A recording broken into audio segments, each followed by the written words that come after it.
আমি যেভাবে সবসময় কাপকেকগুলো বক্স করে থাকি সেটাই দেখাবো আজকের এই ভিডিওতে।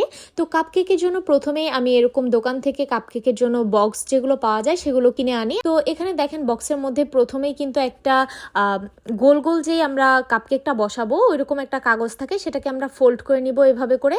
আর প্রতিটা আর কি এরকম ভাজে ভাজে আমরা এটাকে একটু ভাজ করে নিব।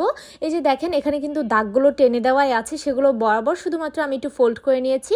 আর এরপর যেটা করতে হবে, আপনারা চাইলে এটা কস্টেপ দিয়েও করতে পারেন, তবে আমি এই কাজটা স্ট্যাপলারের সাহায্যে করি যাতে করে আমার একদম সিকিউর থাকে এই জিনিসটা। তো এরপর ওই যে ভিতরের যেই গোল ফাঁকা ফাঁকা যেই কাগজটা আছে আর কি, যেটার মধ্যে আমরা কাপকেকগুলো বসাবো, ওইটা জাস্ট নর্মালভাবে একদম বক্সের ভিতরে রেখে দিলাম। আর এরপর আমি আমার সেই ফাঁকাগুলোর ভিতরে প্রতিটা কাপকেক ঢুকিয়ে নিয়েছি।